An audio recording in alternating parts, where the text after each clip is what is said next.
سے پہلی بات تو یہ کہ یہ ایک وہ ہے اعتراف ہے، اعتراف جرم ہے کہ واقعی میں حکومت ملوث ہے اور اس کے بہت سارے ادارے جو ہیں وہ اس کام میں پائے گئے ہیں، اور اسی لیے وہ اس کے اکنامک پیکج کہہ کے، سروائیول پیکج کہہ کے وہ اس کا ازالہ کرنا چاہتے ہیں کسی نہ کسی طریقے سے۔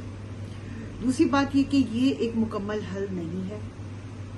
اگر حکومت سنجیدہ ہے اور واقعی میں اس ایشو کو حل کرنا چاہتی ہے تو اس کو ہولسٹکلی لینا پڑے گا، یعنی اس کے جتنے بھی پہلو ہیں ان کو غور کرنا پڑے گا۔ سب سے پہلی بات تو یہ کہ ان تمام جبری گمشدہ پیاروں کو واپس لانا پڑے گا اور حفاظت کے ساتھ واپس لانا پڑے گا، یعنی کہ ان کو ٹریس کیا جائے، پہلا قدم یہ ہوگا۔ اس کے بعد یہ کہ ان کی ریہیبلیٹیشن ہو، یعنی کس مینٹل کنڈیشن میں وہ لوگ ہیں، کیا ہو رہا ہے ان کے ساتھ، کتنے ظلم کی چکی کی وجہ سے فزیکل معذوری ہو چکی ہے، مینٹل معذوری ہو چکی ہے، وہ ساری چیزیں ایڈریس کی جائیں، پراپر کمپنسیشن ہو جو کہ انٹرنیشنل اسٹینڈرڈز کے مطابق ہو۔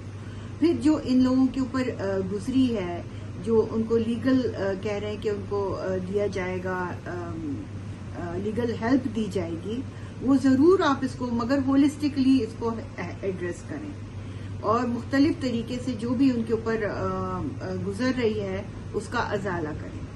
یہ ہے کہ جو یہ کمیشن بنایا گیا ہے اس کو مکمل طور پہ ختم کیا جائے اور ایک ایسا ٹروتھ اینڈ ریکنسیلیشن کمیشن بنایا جائے جس میں کہ جو فیملیز آف دا ڈسپیئرڈ کی نمائندگی ہو اور وہ اس کو بہتر طریقے سے فورسی کریں کہ کیا نیڈز ہیں۔ اگر ہم ان کی فائنینشیل ایڈ کرنا چاہتے ہیں تو یہ ایک بہت ہی سنجیدہ نوعیت کا سوال ہے اور اس کو بہت ان کی عزت نفس کو محروز خاطر رکھ کر کرنا ہوگا۔ بہت سارے ریئیکشن سامنے آ رہے ہیں جس میں بہت سارے لوگ تو یہ کہہ رہے ہیں کہ ہمیں پیسے نہیں چاہیے اور کیا ہمارے پیاروں کو مار دیا گیا ہے۔ میں 2015 سے جبری لاپتہ زندوس محمد کی بہن رخسانہ دوست ہوں۔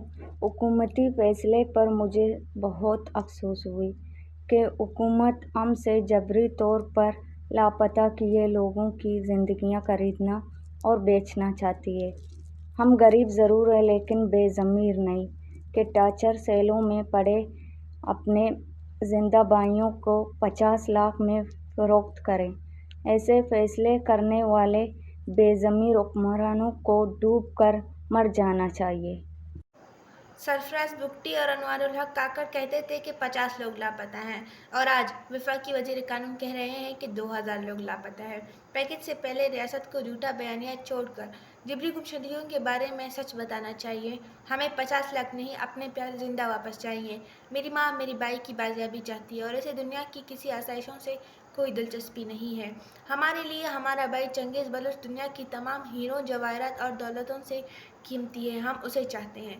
اور سچائی کے ساتھ یہ بتایا جائے کہ کتنے لوگ اب دنیا میں ہیں اور کتنے لوگ جو ہیں وہ اب دنیا سے جا چکے ہیں۔ پھر بہت سارے انٹرنمنٹ سینٹرز میں ڈکلیئر ہوئے ہیں، بہت سارے ایسے جن کے پروڈکشن آرڈرز ہوئے 4-4 5-5 سال ہو گئے ہیں۔ آخری بات یہ کہ حکومت کو سب سے پہلے قانون سازی کرنی چاہیے۔ وہ جو قانون تھا جبری گمشدگی کا جس میں کہ جبری گمشدگی کو ایک اوفینس ڈکلیئر کیا گیا تھا، اس کو نافذ کیا جائے اور جتنے بھی یہ سب لوگ ہیں اس کے تحت ڈکلیئر کیے جائیں اور یہ سلسلے کو سٹاپ لگایا جائے۔ جب تک یہ جبری گمشدگی کو سٹاپ نہیں لگے گا یہ مسئلہ کبھی بھی حل نہیں ہو سکتا۔ آپ کی خبر، آپ کی آواز، voicepk.net